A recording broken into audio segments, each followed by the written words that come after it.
آخری چیز جو آپ کے نوٹس میں ہے وہ الگ سے آپ کو کاغذ دیا گیا ہے، اور اس کے علاوہ بھی اور چیزیں تھیں لیکن وقت اتنا نہیں ہے اور اتنے ہی نکات میں سمجھتا ہوں کافی ہیں، بہت ساری چیزیں رہ گئی ہیں تو انشاءاللہ اس کو کسی اور درس میں بھی ہم دیکھیں گے۔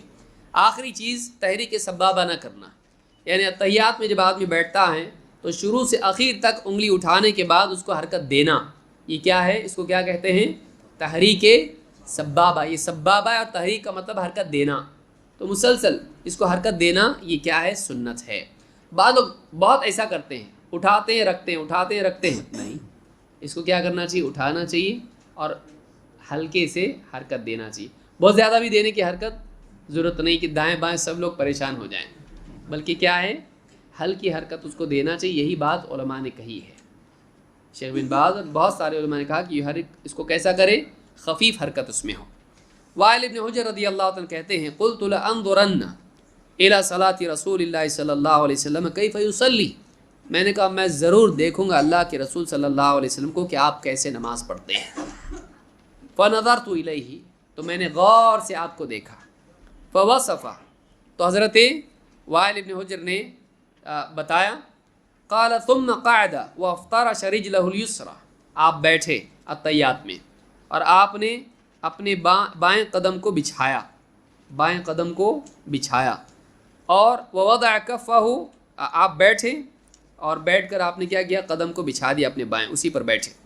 ووضع کفہ الیسری علی فخذہ ورکبتہ الیسری، اور آپ نے اپنی ہتھیلی اس کو بائیں ران اور گھٹنے پر رکھا، بائیں ران پر اور گھٹنے پر، بائیں گھٹنے پر رکھا۔ وجعل حد مرفقہ الایمن علی فخذہ الیمنی، اور اپنی دائیں کوہنی اپنی دائیں ران پر رکھی۔ ثم قبض اثنتین من اصابعہ وحلق حلقۃ، پھر اپنی دو انگلیاں، کون سی؟ آخری کی دو، ان دونوں کو کیا کیا؟ بند کیا، اور حلق حلقۃ، اور ایک حلقہ بنایا۔ سمجھ میں آیا؟ یہ دو بند، حلقہ، یہ سرکل، اس طرح سے حلقہ بنایا، اور کیا کیا؟ ثم رفع اصبعہ، ثم رفع اصبعہ، پھر آپ نے اپنی انگلی اٹھائی، تو یہ دو بند، یہ حلقہ بچا کون؟ سبابہ، آپ نے انگلی اٹھائی۔ فرأیتہ یحرکها یدعو بها، تو میں نے دیکھا کہ آپ اس کو حرکت دے رہے ہیں اور دعا کر رہے ہیں، یعنی دعا کے ساتھ اس کی تحریک تھی۔ تو بعض لوگ کہتے ہیں کہ وہی تو حرکت تھی، اٹھایا نا، اٹھایا، اشہد ان لا الہ الا اللہ، اس کی کوئی دلیل نہیں ہے۔ لا پہ اٹھانا، الا اللہ پہ رکھنا، کوئی دلیل اس کی نہیں ہے، بلکہ آپ نے بیٹھتے دیکھو، آپ نے بیٹھا، یہاں ہاتھ رکھا، یہاں ہاتھ رکھا، پھر اٹھایا، تو اس میں بیٹھتے ہی انگلی اٹھانا اور اٹھانے کے بعد حرکت کا ذکر آ رہا ہے۔ تو جو اس کے علاوہ ہے، اٹھانا خود کیا ہے؟ انگلی اٹھانا حرکت ہے کہ نہیں ہے؟ وہ ایک حرکت ہے، لیکن اس کے بعد استمرار کے ساتھ یحرکھا، حرکت دے رہے ہیں، میں نے دیکھا۔ تو مسلسل آپ حرکت دے رہے تھے اور کیا کر رہے تھے؟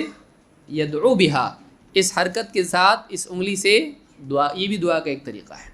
دعا کے تین طریقے ہیں، ایک تو یہ کہ چہرے کے سامنے آپ ہاتھ رکھیں، ایک یہ کہ مصیبت میں آدمی ایک دم ہاتھ اٹھائے، پریشان حال ہے، اور ایک یہ کہ نماز میں انگلی کے اشارے سے دعا کرے، یہ بھی دعا کا ایک طریقہ ہے۔ تو یہ نسائی کی روایت ہے جس میں آپ صلی اللہ علیہ وسلم نے یہ بات ہم کو سکھائی ہے اپنے عمل سے۔